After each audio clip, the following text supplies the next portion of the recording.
Hello and welcome to the DFS Coach Talk podcast. Today is Friday, February 21st, and I am more excited than I could possibly be to dissect this 9-game incredible NBA slate this evening.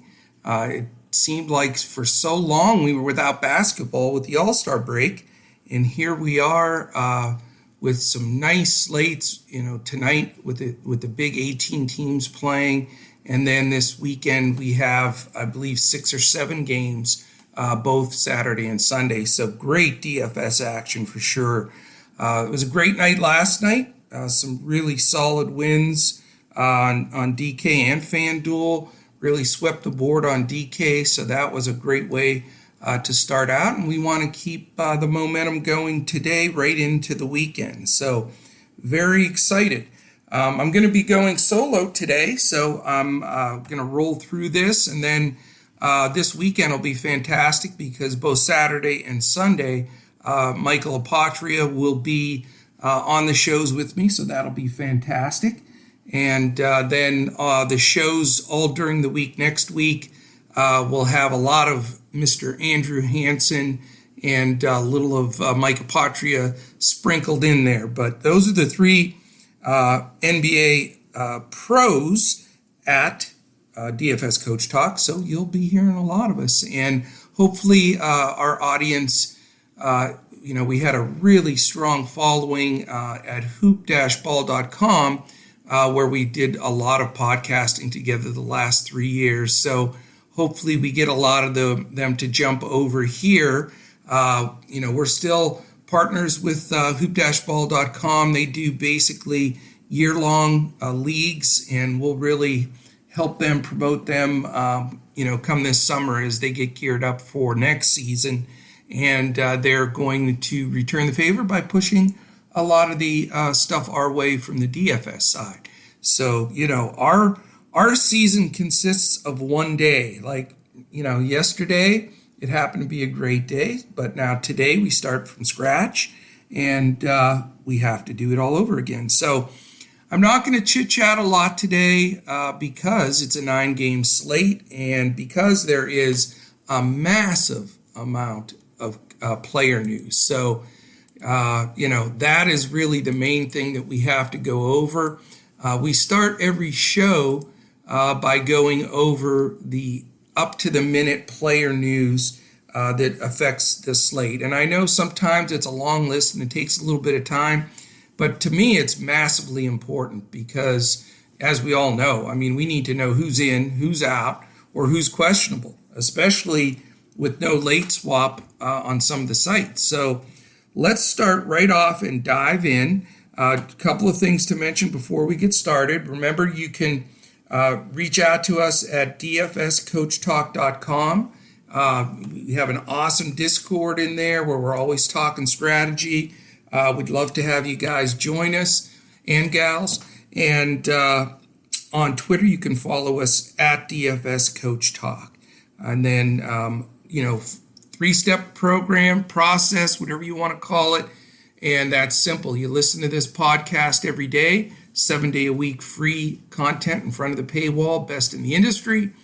You take that all in, get some ideas, get a little skeleton lineup build in your head, or you can scratch some notes down. And then follow us all on Twitter and at DFS Coach Talk for all of the breaking news throughout the day, some of the strategy, if there's any coach talk, beat writer stuff that we're picking up. We're going to always share all of that on our Twitter feeds and in our Discord. And then the third part is just planking down somewhere. You just got to sit there and be in front of your laptop or your computer or your phone, whatever, that last 30 minutes.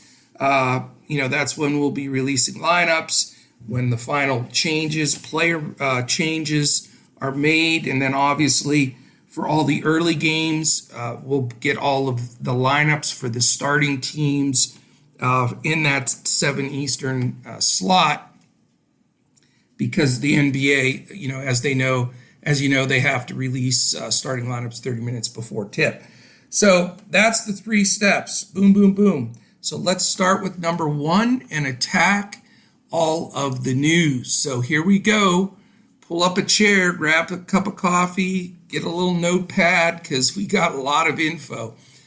Some extremely important, some not as much, but we'll go through it. Okay, Wayne Ellington is going to play for the Knicks tonight. He was questionable before that, so he is ruled in. However, the big news there is Elfrid Payton is ruled out. So, we're going to have to talk about that a little bit later. Is it going to be a combination of the 2 backups in Ntilikina and Smith Jr., or will they move R.J. Barrett over there to play some point like they did earlier in the season? Again, that was with Fizdale. They have a different coach now, so we don't really know how that's going to play out, and we'll talk about that a little bit later. DJ Augustine is confirmed in.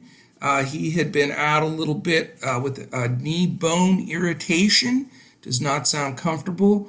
And that will cut in especially to Michael Carter-Williams' minutes. I think pretty much Fultz is safe, but certainly Augustine will take a little bit from both, and Carter-Williams will, I'm sure, have his minutes reduced. Anthony Davis is always on this list, and he's always listed probable, and he has always played thus far when he's listed probable. So I'm not sure why they do that every single game. I think it's just because everybody's given so much noise to the fact that he always gets scratched, it seems like. But I expect him to play. He's 75% on this list, the same exact situation he's been like all season. So it says he has a sprained finger. Well, you know what? If a sprained finger does keep him out, that I'm not even going to go there. All right, so we expect him to play. Patrick McCaw for Toronto is doubtful. He's only 25% to play right now. That'll give a little lift in minutes to Terrence Davis and Matt Davis off the bench, so something to look at there. Elia Kobo is probable for Phoenix, so I think he'll probably continue in that backup point guard role. Alfonso McKinney for Cleveland is out. Mike Conley is out again for Utah, so that muddles things up a little bit there. He is out because of an illness, so we're expecting Royce O'Neal to jump into that starting lineup, but it definitely changes some things in that game tonight against San Antonio. So we'll go over that when we do the game breakout as well. Some big news here, Ian Mahinmi and Thomas Bryant are both listed as questionable, 50-50. We really, really need that news because we know that game that Washington-Cleveland should be an absolute barn burner because they're the 29th and 30th ranked defensive teams in the league. So we need that news. If Mahinmi and Bryant are out, Mo Wagner's going to probably be like a free square, or Roy Hashimura also jumps way up on the list. So that's something we got to follow with all afternoon for sure. Dario Saric is probable. Aaron Baines is probable. And DeAndre Ayton is probable. So how about that? Looks like Phoenix front line is going to all be intact. I think Ayton will still dominate play in there.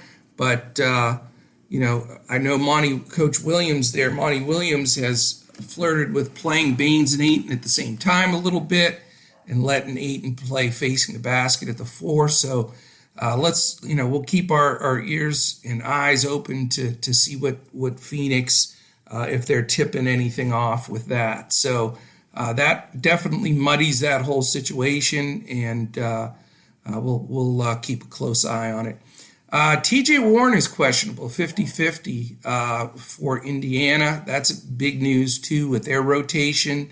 Kevin Love is playing, no minutes restriction, so that's a good thing, and that's against Washington. So we got to really consider him in the mix. Jaylen Brown is back. He is confirmed in. However, our man Kemba Walker is out.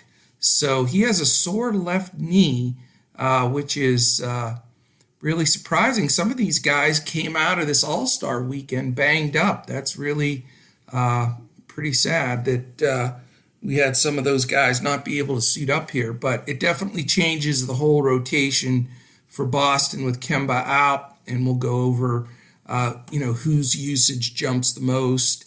Don't just fly to Wanamaker. Let's look at who's distributing the ball and how things are working there when Kemba's missed in the past. Mason Plumlee is back. That's news for Denver. He had been out for a long time, a couple of weeks at least, and so that changes things. And Michael Porter Jr. is back. So the whole entire front line there is definitely going to be shifting around, and we'll see, if the Joker loses any minutes or how that whole rotation is going to work. So we'll break that down as well. Will Barton is questionable, 50-50 to play. That's monster news too, because he's a pretty high usage, has the ball in his hands a lot. So we need to monitor the Will Barton news. Mario Hezonja is out. If you're playing Mario Hezonja, you need a new hobby. Nazir Little is confirmed in. He's been getting some minutes for Portland at the 4, so somebody to look at. Our man, we know Dame Lillard's going to be out for a while with his injury, so he's out, which definitely makes a big difference in that Portland lineup for CJ and Anthony Simons and a few of those other guys. Mo Bamba is back and playing. He's 100% in. And then we know Marc Gasol remains out, but is expected back soon. So I know that was a lot, but like I say, that's going to have an impact on everything for this slate throughout the entire day. So keep an eye out for the questionable people for sure, and we'll go through it from there. All right, let's go. Game 1, we got 9 of them, so we're going to have some fun here. First game, 7 o'clock start. Cleveland Cavaliers at the Washington Wizards. The Wizards are a 6-point favorite. The total's 236. An implied total of a big fat 121 for Washington, which is the second highest on the entire board, and a healthy one for Cleveland at 115. So right off the jump here, this is going to be more than likely the highest owned game, I think, for people, because it just, we're looking at Cleveland is the 19th pace in pace in the league, which is a little below average, but they picked it up a little lately. Washington is 6th, so they get up and down. But here's the kicker. Got Cleveland is dead last in team defensive efficiency, and Washington second to last. So these guys are experts at the Ole defense. So you got to look at just a ton of guys in this game are in play. I mean, Bradley Beal probably, is the first guy to mention. I think he's in play. We know the Cleveland backcourt is like historically bad. I've looked back. I think it's the worst defensive as far as efficiency goes backcourt in the last 8 years in the NBA. So cannot overstate that. That even brings Ish Smith a little bit into play, but there's still some rotation of guys there. But the main guy to mention is Bradley Beal, and then we have to follow that center information, because if Mahinmi and Bryant don't play, then Wagner's got to be in there too.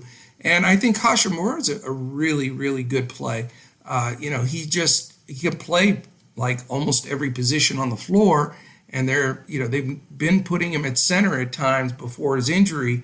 So, I definitely like little mini Washington stack there. And on the Cleveland side, I think you got other guys that are super in play. I mean, Sexton and Garland both have to be considered.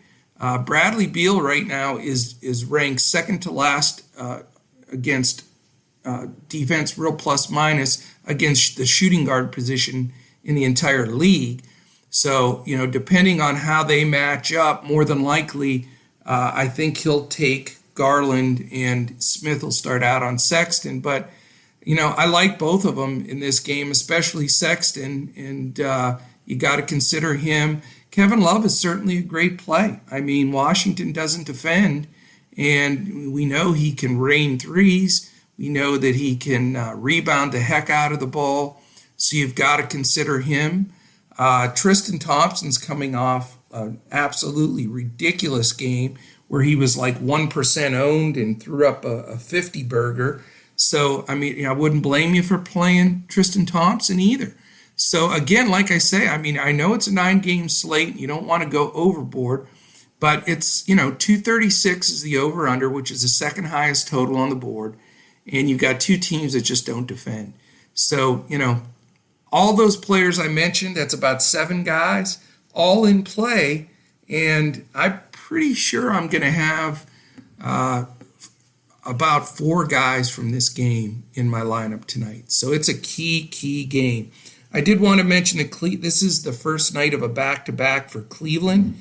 So, that does put a little shade on, a lot of times they'll sit Love on one of the sides of the back-to-back. So I'm going to really watch the coach talk and all of the news that comes through with the beat writers, because, if they're going to play Kevin Love 35 minutes tonight and then sit him tomorrow, then he's a phenomenal play.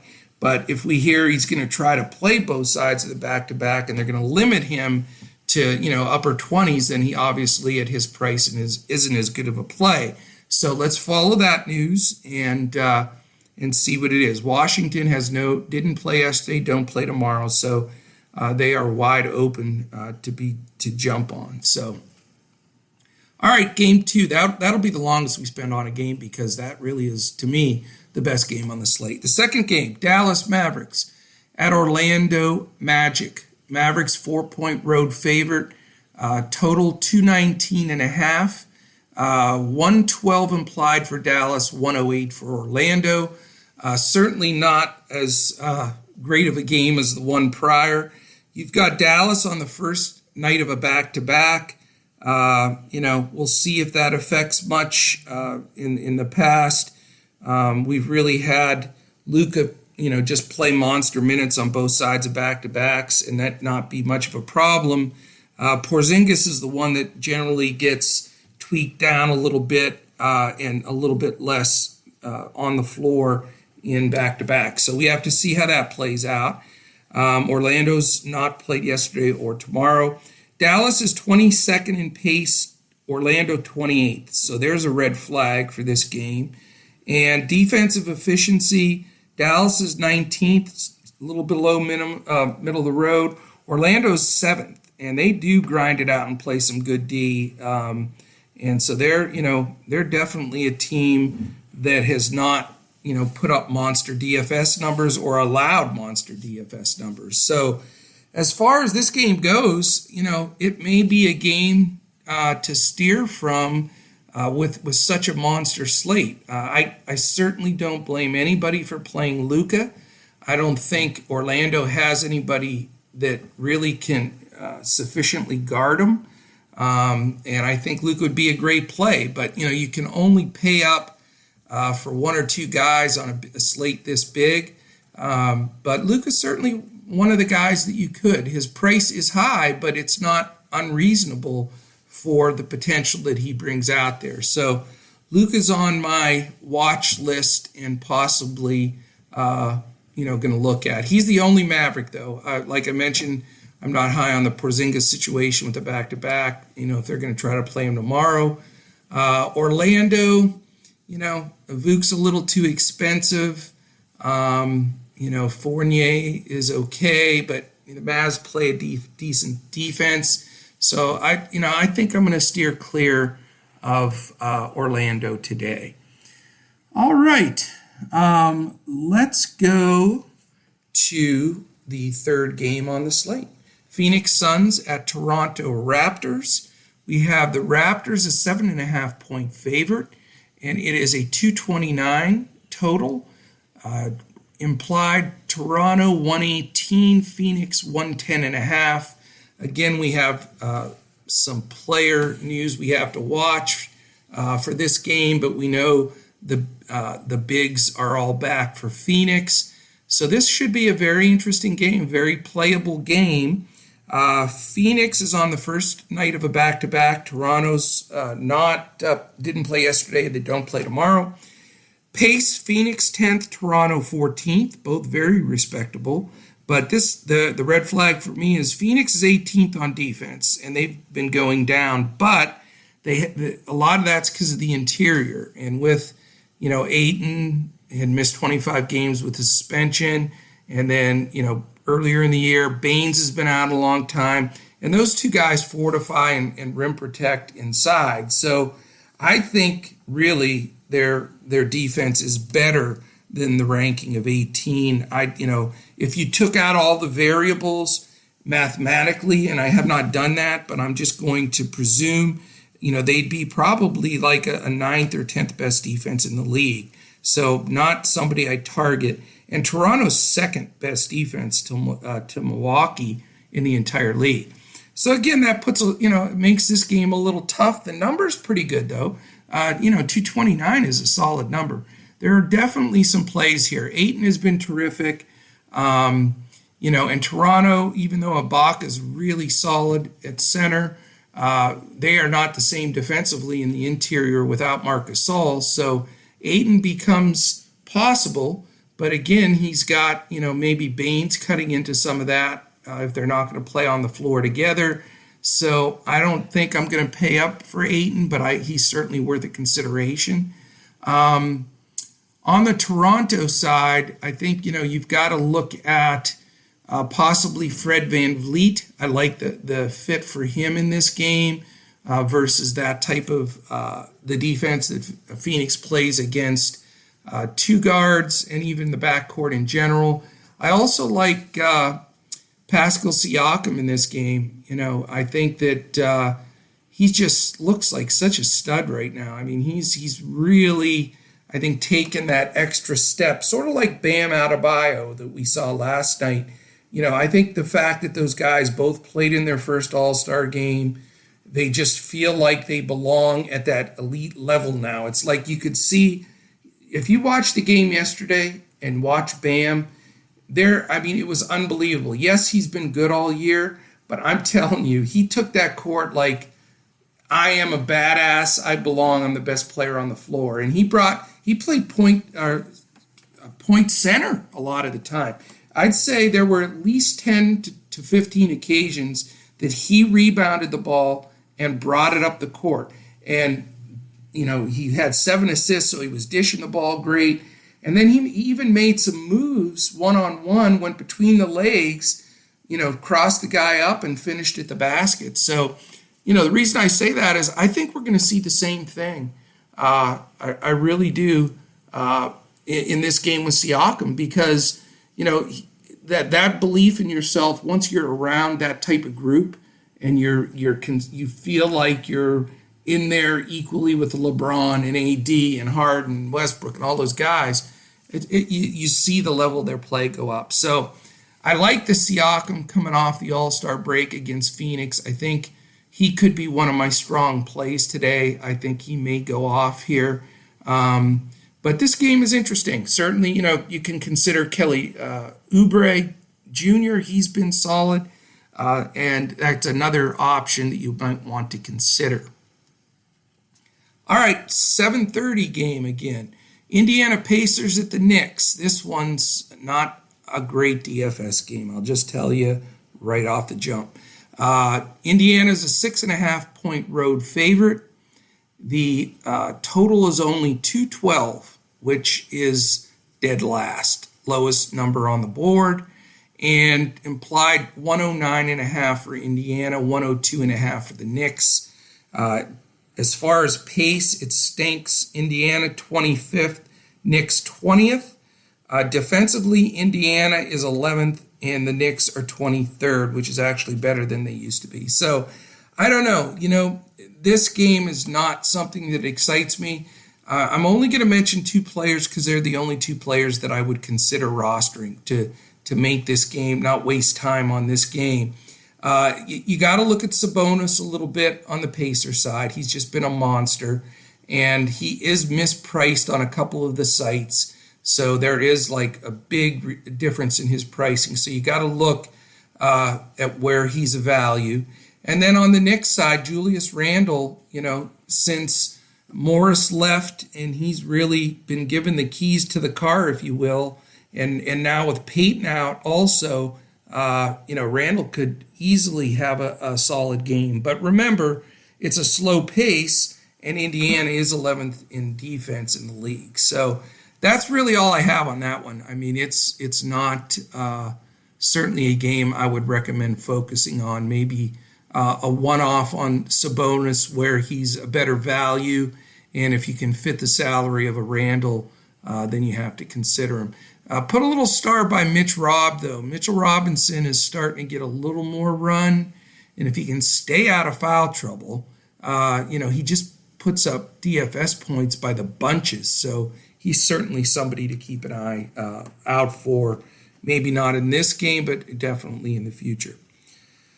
Okay, Game 5. We have our first 8 o'clock game Eastern. Celtics at the Timberwolves. Even with Kemba out, the Celtics are a 7-point road favorite. The total is 226, which is very reasonable. Boston, 116.5 implied, and Minnesota, 109.5. A couple of intriguing things here. Neither team is on a back-to-back or play tomorrow. Boston is 15th in pace and Minnesota is 7th. So there are going to be additional possessions and the ability to add some additional DFS points. Defensively, though, Boston is 3rd. They're all the way up to 3rd team defensive efficiency, and Minnesota 16th. So right sort of in the middle of the pack. I think you got to look at Boston in the sense of without Kemba, there definitely are some spikes in usage. You see, when Kemba's out, Gordon Hayward actually plays a lot of point forward.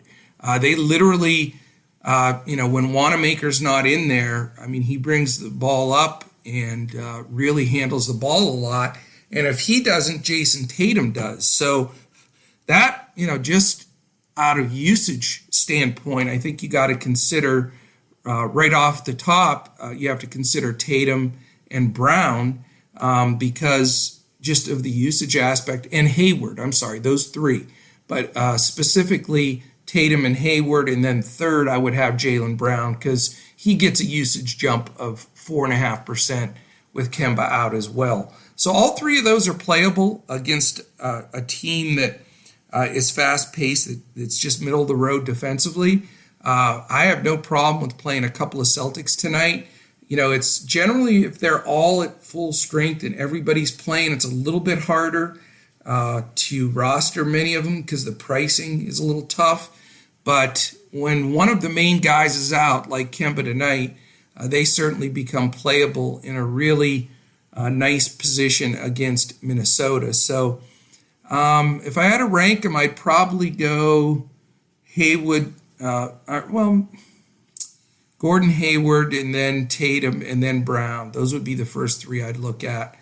On the Minnesota side, with Cat out, from what I read, I have to double check on that to make sure that's the case, because that's the big news there. Let me see an update there. But Minnesota is in such a transition right now with all the different moves that they made that it's hard to really get a real strong feeling of who is going to be, who are going to be the go-to guys. So, you have D'Angelo Russell now, who is very playable, and without Towns, yes, Cat is out for quite a while, by the way. It's a left wrist. So D'Angelo Russell has to be the first guy you think about just because of usage. He's going to be looked upon to really score. I think that his price is a little high, and Boston's defense is so stout. I'm a little hesitant. As far as the bigs, you got to look a little bit at Hernan Gomez. He's cheap and he's been playing a lot. Naz Reid also becomes a possible play. And then sort of the guy I like the most is Malik Beasley, man. Since he's come to Minnesota and been given a chance to start and really play, he's been fantastic. And then the other guy, you got to consider James Johnson. I mean, he started at center the last game with Cat out. So, you got a lot of guys from Minnesota that you can pick from. It's just that you don't want to stack them because it's against a good Boston defense.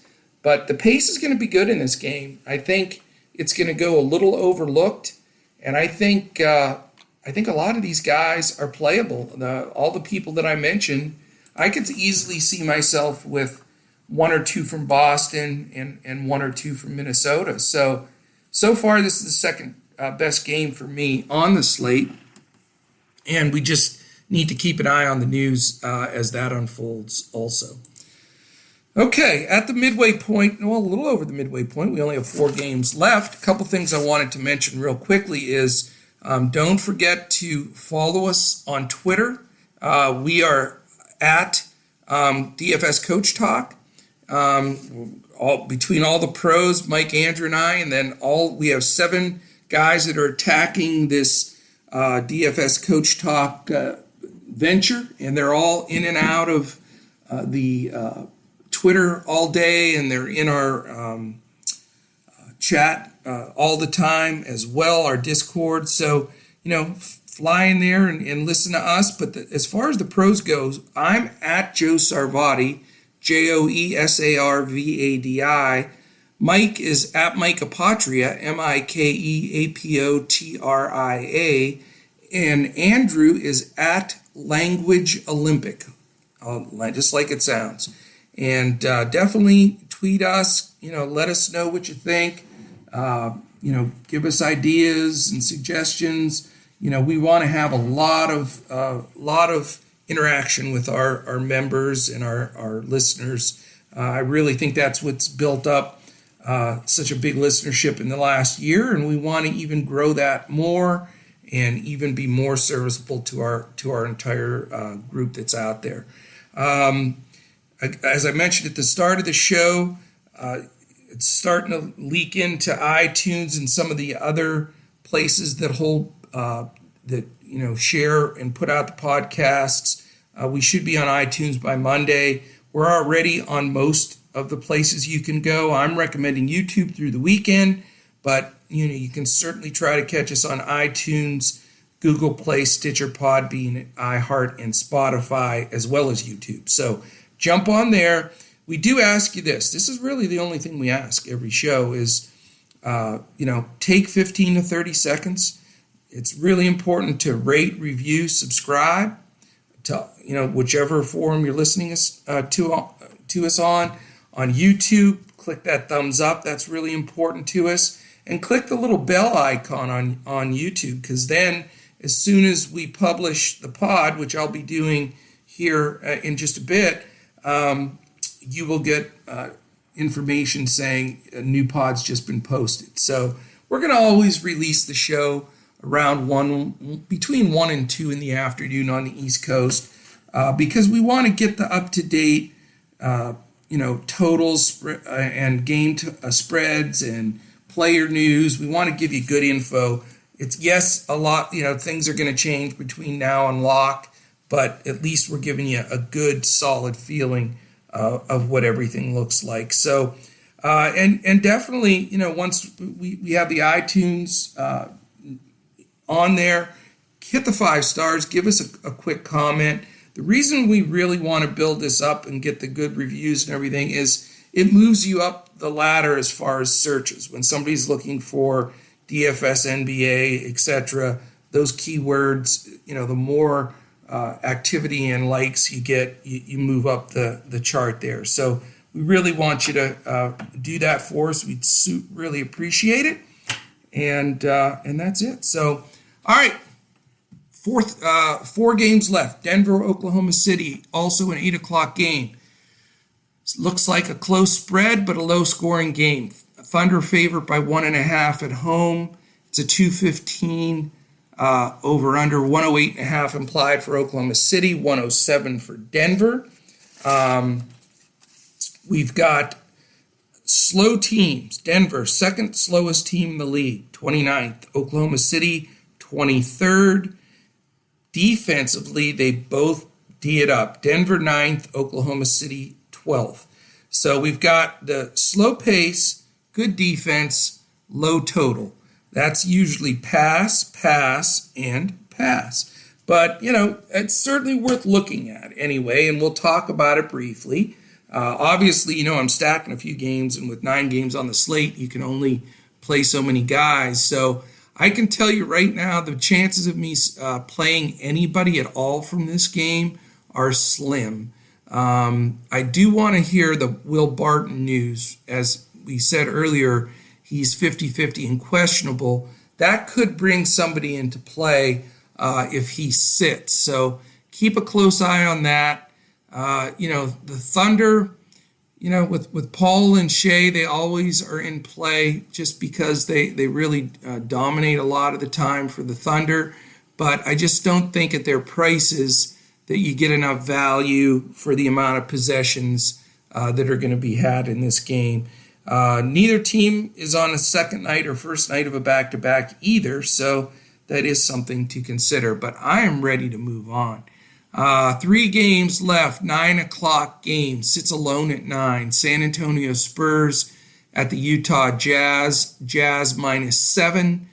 The total is 224, implied Jazz 115.5, Spurs 108.5. So interesting. As far as pace goes, the Spurs are 16 and Utah's 21st. So we're not going to get a lot of up and down action here. And that certainly is a little bit of concern. Utah is on the first night of a back-to-back, and they're going to be playing without Mike Conley. So I don't know if that's just because they don't want to play him on back-to-backs, and he may play tomorrow. We have to keep an eye on that. But it does affect usage for Utah. And you have to look at a couple of guys here. Gobert's, obviously played really well in the All-Star game. Maybe he'll have a little carryover, positive carryover into, with that. So you got to, consider him. Donovan Mitchell is certainly a playable guy in this situation. I don't think you have to go down to a Royce O'Neal, even though, he may get the start, or some of the bench guys. Now, Jordan Clarkson, he's a good guy to take on a 3-4 game slate where you're looking for a nice deal. But I just don't really want to take guys like that are more boom or bust. Now, he has been great since he's went over there, and he may be the guy that ends up, really blowing up in this game. But I think he'll be highly owned with Conley out. But his price is right. And, if it's LaMarcus and DeRozan, both of those guys can potentially have a good game. It's just hard going to Utah and the elevation there. I'm just not super comfortable with rostering many Jazz here, but those are the 2 guys I would think about. Pirtle could get more of a run that he normally does because somebody's got to guard Gobert. So that at a super cheap value price at least puts him in the player pool to be considered. So that's really all I have there. Definitely not one of my target games, but you may be able to grab a guy that can make an impact for you.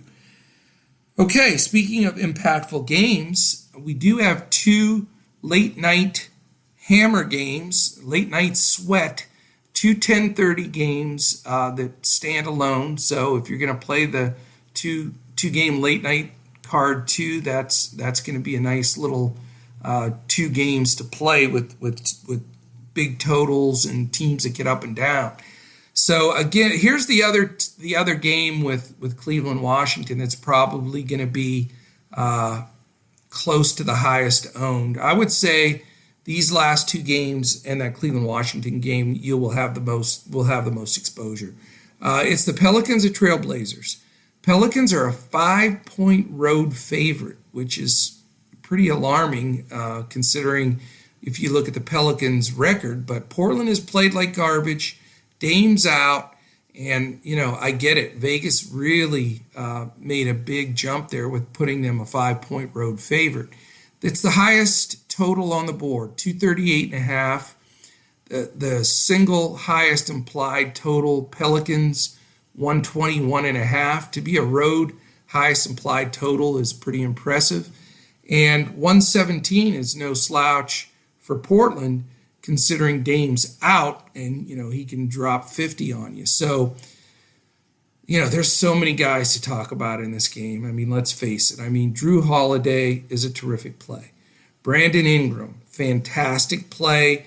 One of my favorites. I love Brandon Ingram tonight. There's a lot of other options you can go cheaper with that have been getting good playing time and been putting up decent numbers. You have Lonzo Ball, Josh Hart for 2. Those are the guys I sort of like. I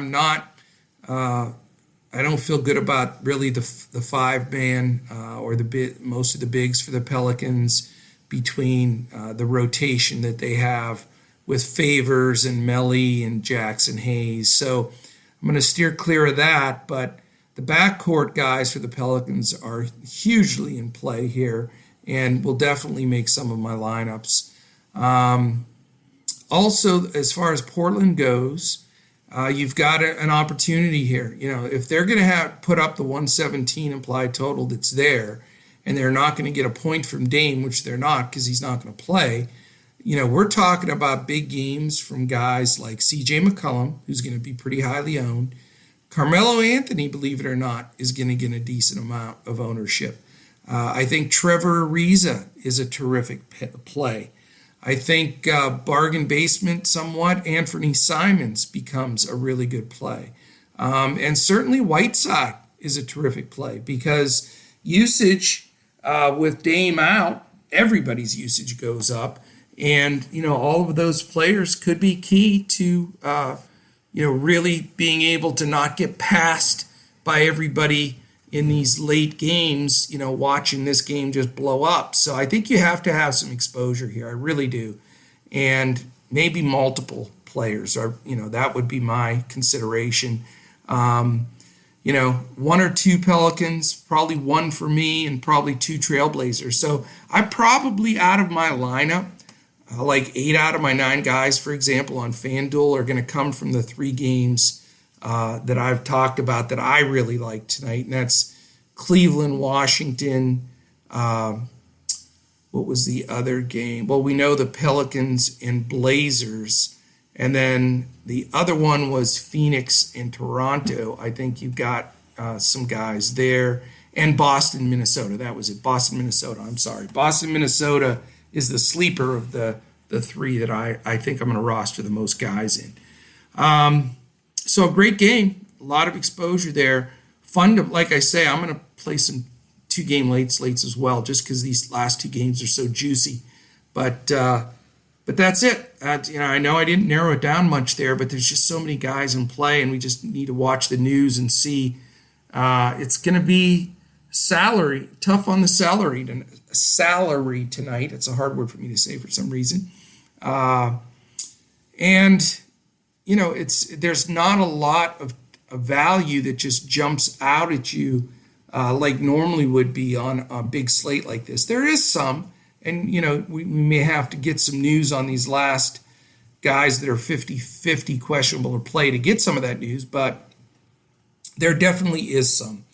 Okay, last game on the board. Another exciting one, 10:30. Memphis Grizzlies at the LA Lakers. It's the only double-digit spread, though. Lakers are 11-point favorites. Certainly the potential for a blowout. So that is one concern. And a lot of that is because Memphis is on the second night of a back-to-back. That's a concern. So, that's definitely something you got to look at. But the number's 234, so it's the third highest total. 122.5, that is actually the biggest implied total. I was wrong. Lakers have the biggest implied. Second is the Pelicans, and third is the Wizards. So 122.5 is Lakers, 111.5 the Grizz. Okay, where do we start? This is the headache game for me because you have to. There's multiple things that have major impacts on slates that I believe can shift a slate one way or the other. Is somebody on a back to back? Yes, we know Memphis is. That has an effect. Secondly, is it a double digit spread? Is with some high possibility of blowout? It is. There's no doubt the Lakers are a much, much better team than the Grizz. Those are two factors. The other factor is defensively, these teams aren't that bad. Memphis is up to 17th, and the Lakers are 4th. So they have some shutdown guys. Davis and Bradley and Danny Green. Those guys are all defensive NBA under their belt kind of guys. So there's some flags there that scare me a little bit. Again, that's why this game is not in my top 3 stack games, but I think people are going to just load the heck up on this. You're going to have a ton of ownership on LeBron and AD, and you're going to have a lot on Ja. I think you're going to see some on Triple J and Joe Val. So you're going to get a decent amount of guys rostered here. Pace of play is good. Memphis is 5th. Lakers are 13th. So they are going to get up and down. It's just a clash of all of the different things. There's some flags that say, play this game, stack this game. And there's also some red flags that make it a little bit of a concern. Certainly want to have at least a little exposure here. The dilemma is always, is it LeBron or is it AD? And then the second dilemma is, does it blow out, and are they the two reasons that it does? And a lot of times they are. So it's not as comforting, knowing that, okay, we've got issues of possible blowout, we have issues of minutes played based on that.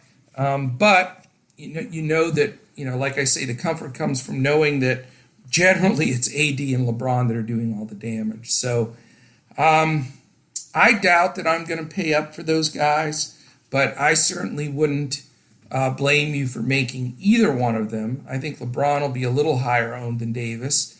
But I could see making either one of them, one of your pillar plays, but I don't believe I'm going to go there. I do like some of the Memphis guys. A sneaker play is Joe Val tonight, and I know Anthony Davis is phenomenal defensively, and Dwight Howard and JaVale McGee are terrific. So you're really not supposed to play bigs against the Lakers unless something bizarre. But Joe Val has had a good history against the Lakers. He played very minimal minutes last night, like 20 or something, and he wasn't hurt. I scoured everywhere. He wasn't hurt that I saw. So I don't know if I won't play him on a cash game, but that's a guy that could be a sneaky guy that could get 40, 50 DFS points on a GPP. So it's just something to keep in mind. I'm not going with Ja. I think Avery Bradley could stone him pretty good, and he turns the ball over. Even Dylan Brooks, he's a favorite for people to play because he's not that expensive and he does well. But Danny Green is a hell of a defender, and that's who's going to principally be guarding him. So, like I say, it's weird because I know this is going to be a highly owned game, but I don't know. I very well may end up with 0 players, take the opposite stand, and just have that stack of the Pelicans and Blazers and hope that the Grizz Lakers blow out and the Pelicans Blazers is competitive and blows it out of the water. Because, you've got to take a stand on some of the guys. You can't roster everybody.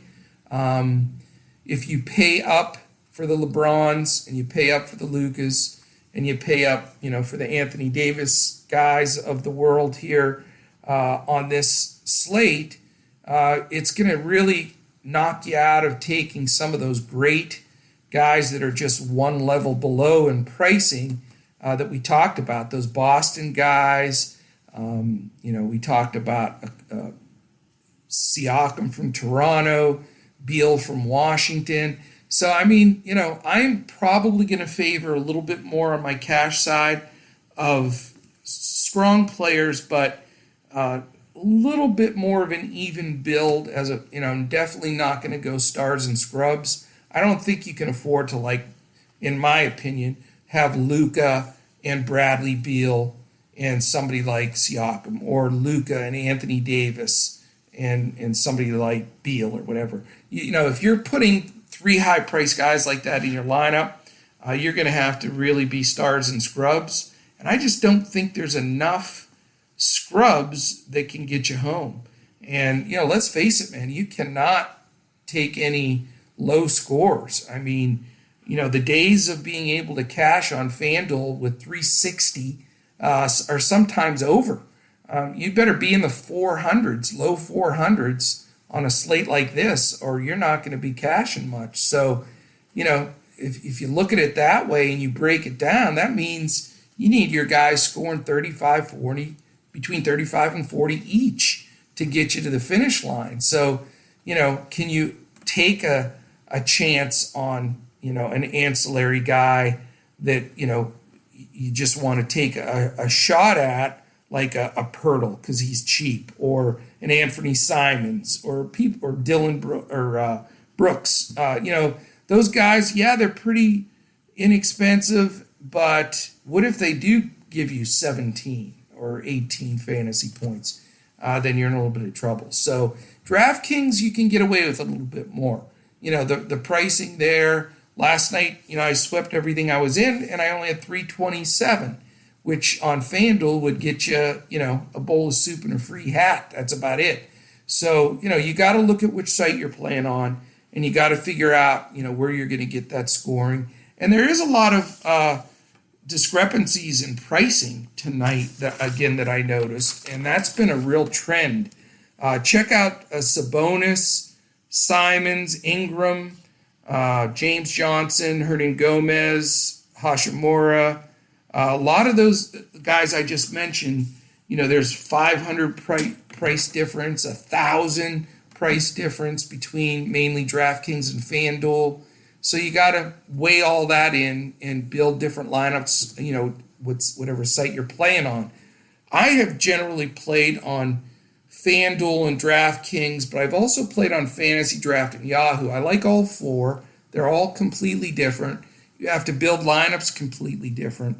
But I'm right now focusing strictly for this period on FanDuel and DraftKings because I really want to build up, our followers and members are generally telling me those are the two sites they're playing the most by far. So I'm going to focus on those. And, when I'm doing the podcast, and Mike and Andrew and I have talked about this, when we're doing the podcast and we're putting out our lines, those are going to be the two sites that we're focusing on. But trust me, you can easily transfer those players to those other sites depending on where they're priced better and where they're not. And if you've been on Yahoo before, it's really interesting on there because you'll have the most expensive guy on the slate maybe is Anthony Davis at $53 or something like that. And then there's a whole bunch of minimal price players that are only $10 where you can get some real steals. So it's just a whole different mindset on build and cost and pricing. But it's fun. They're all fun. So I would say, the best contests by far are FanDuel and DraftKings, but you can make money on all of them, especially as a cash player. And then if you're a GPP player, you certainly want to play the sites with the better contests. But that's it. I don't want to go much longer because we got to get this out there so everybody can hear it. This weekend, when Mike and I are doing the shows, again, we have 6-game slates. So we'll have a little smidgen of time. We've gotten a lot of requests to talk about bankroll management and strategy and, some of the websites we're looking at that are helping us do our research. For me, I generally spend, and this is the truth, I generally spend about an hour to 2 hours the night before setting everything up with a slate, looking at everything, and then a good 5 or 6 hours preparation prior to doing this podcast, as far as looking at all of the player news, the matchups, et cetera, et cetera. So there's a lot we're going to be sharing with you on these podcasts, and the majority of it's going to be very solid, and it's going to follow through right up until lock. But what you have to realize is, we mentioned about 6 people that are questionable, and they're going to have an impact on the slate. So you've got to follow us on Twitter as much as you can. Just if you stay with us at DFS Coach Talk, you're going to see everything on Twitter. And then just keep an eye out for all of that news that happens, because it will shift some things.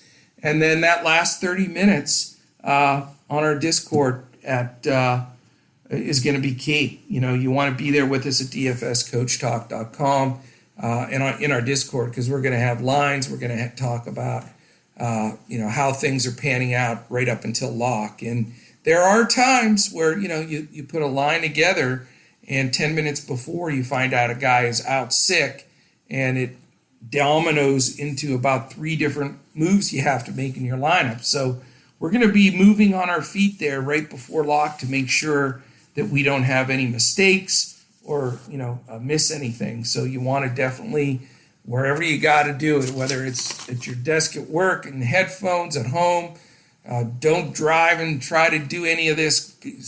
Jump off at a Starbucks and grab a coffee and finish it up. Whatever you have to do, you don't want to invest in these contests and not, be positive that you have the best possible lineup to win. Okay, last couple of things I want to mention. Again, a lot of the reason we're doing this show is because, the tragedy that happened with Kobe Bryant and his daughter Gianna really sparked us to get out there and do something. Take the stand, have the guts to do it, put in the work, all the stuff that made up the Mamba mentality. And for those of you that have listened to me on podcasts this year and or members with our team here, that my background in coaching, I got to coach against Kobe in the state finals in 96 in Pennsylvania when he played for Lower Merion.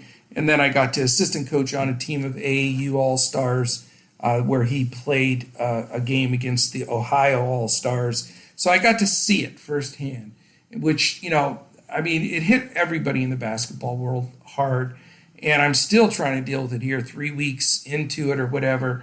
But, I'm telling you this again today. I know I mentioned it yesterday, but for those that are just starting to be new listeners, I want to give you a little idea why this is important to us. And so getting to see Kobe firsthand, just, the work ethic, everything you've heard, just multiply it by like 5. You talk about first guy in, last guy out, watches everything he eats and drinks, just like total commitment. It's just awesome to watch. And, he did that not just in basketball, as you saw with his career as soon as he got out. He started all these leagues. He had women's basketball taken off. He won an Oscar, for God's sake. So, he's just so motivational. And I really think that's, I know that's what sparked me to jump out of the box and go after this and try to really do something good and something fun. So anyway, I tell that story, and hopefully I won't have to tell it very often, but I just want to make sure our listeners know. But we're going to end close to every show at the end mentioning the fund that's been set up, because we really recommend that people donate to this fund. It was set up by Kobe's wife, Vanessa, and it's for the other 7 people that passed away in the helicopter, to their families who are left, some of them with not very much. And, yes, the Bryants are taken care of, but not those other people that perished. So go to mambaon3.org, and it's all spelled out, MAMBAONTHREE.org, and contribute. If you hit something good from one of our lines and you cash out pretty good, throw something in there, man. It makes you feel good. The bottom line is this hit all of us hard in the basketball community. And when I say basketball community, it's all of us that love the game, watch the game, play DFS the whole 9 yards. If you're sold out on NBA and NBA action, the Kobe thing hit you. So, this is a good way to give back and a good thing and a great cause. So we appreciate it. So that is where we stand. Tomorrow is going to be fun because I get to do the show with Apatria and carry his tale through the show. No, I'm just kidding. He is a good guy, and I can't wait to get him on. We did a show yesterday with Andrew. That was a blast. Andrew is a GPP magician, as is Mr. Apatria. So I can't wait to get him on there tomorrow. It's going to be a blast. So that is it. Tweet us, email us, follow us, whatever you need to do. Let us know what you think of the show. Give us ideas, give us some feedback. We're growing. We're new in the space, so we're excited about it. So I want to thank you all for joining me for another episode of DFS Coach Talk. We will catch you again tomorrow when we look to crush it in NBA DFS.